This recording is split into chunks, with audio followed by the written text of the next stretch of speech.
My name is Ryan Myers. I'm 21 years old, senior at the Florida Institute of Technology, studying marine biology.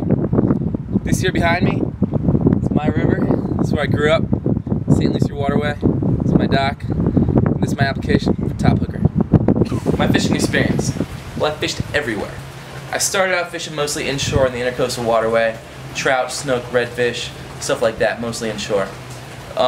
Quickly moved offshore to my hunt for pelagics. Then I began spearfishing around the age of 17. All throughout that time, most of my experience is in saltwater. But all throughout that time, I've had multiple vacations, freshwater streams. I've done hiking trips in the mountains, and that's where I learned to fly fish for trout. One of my favorite types of fishing, even though it's only usually catching 6-inch fish in about 3 to 4 inches of water. It's extremely exciting. The fish are beautiful. The finesse in the fly fishing is something I've grown to love. Bass fishing. I am by no means an expert. I've always found it a little bit dull, but I can do it. I've grown up breaking into golf courses, throwing the fly rod as well for the bass, something to make it a little more exciting. They're just smaller, more boring fish to me. I prefer the challenge of the open ocean and the open seas.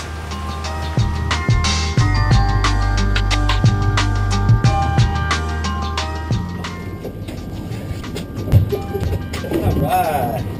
Pulled in a few miles offshore. Paracoach for the day. Didn't have time to set up a video, but here you go, got my bucktail. This one's on a blue runner, I believe. I fish anywhere and everywhere. It's been joked by my father many times that I can catch fish in a mud puddle, because I always have a rod with me no matter where I am. Whether I'm on vacation in the Grand Canyon, whitewater rafting, that rod is stashed in my lunchbox. If I'm on a hiking trip, camping trip, anywhere, even a school field trip, that collapsible rod is with me in my backpack. It's what I do. I fish. No matter where I am, what we're doing, I've got a rod and I'm fishing.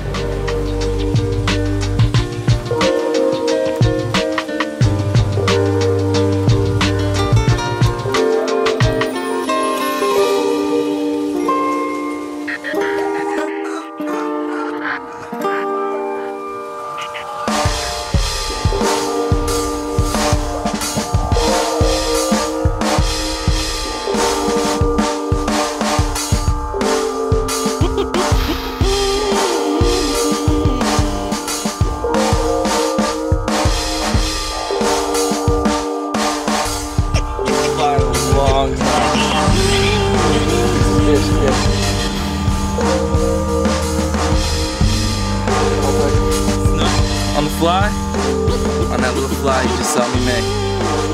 Yeah. In this shot right here, you see me taking a beating from a 41-pound African pompano.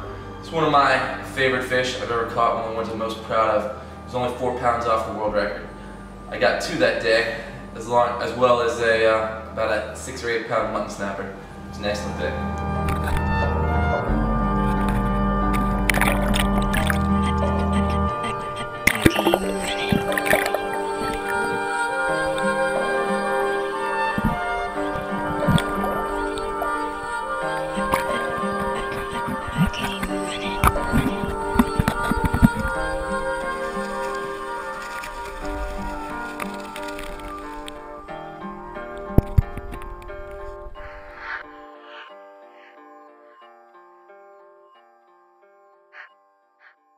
See this shot right here? It looks at me down at the bottom, about 70 feet off the coast of Puerto Rico.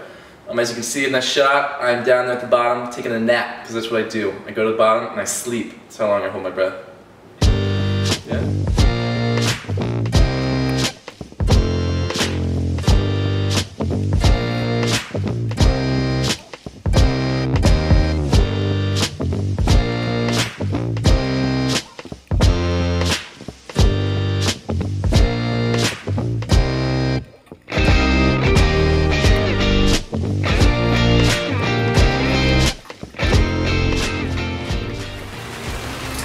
This right here is my Darrell Wong carbon fiber hybrid.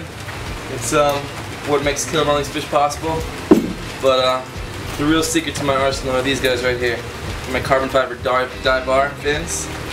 They're what makes me get down there. Pushes me to to depths of 80 feet, hang out down there, sometimes up to 2 minutes. These right here are what does it for me.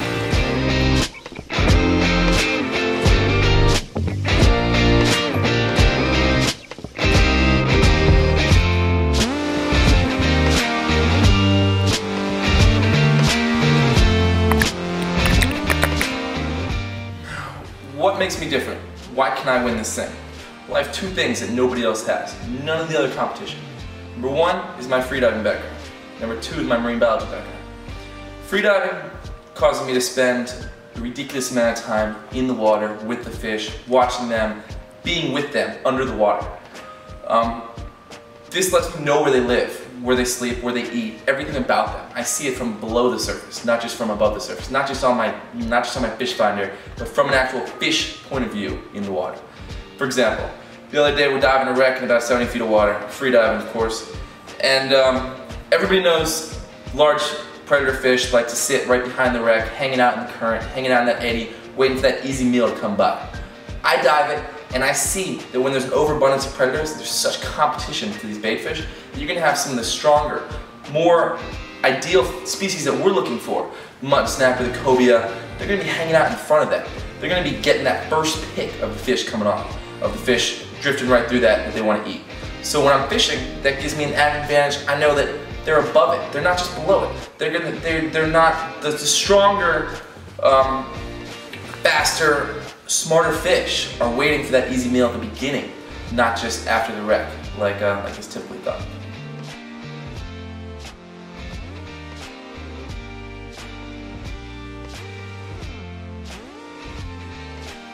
Second, my marine biology background. All I do for the last 3 years of my life is study fish. I study fish behavior. Our trips, our projects, our papers, everything we do is about these fish, where they live, where they hide, where they eat, everything. This makes me a ridiculous fisherman. This is what I do for a living, or what I will do for a living. But no one else does that. No one else has these two disciplines that that make me the fisherman that I am today.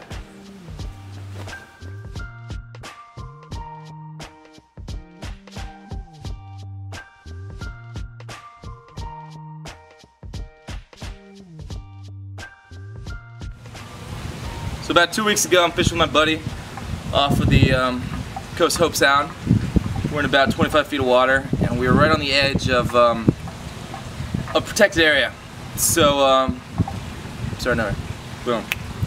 So about 2 weeks ago, I'm fishing with my buddy, and we're diving some of the bait pods off of Hope Sound, some of the glass minnows that are moving around out there, and jump in the water. I pop a comb real quick right off the bat. About 3 minutes later, I see a big old kingfish. He swims right up to me.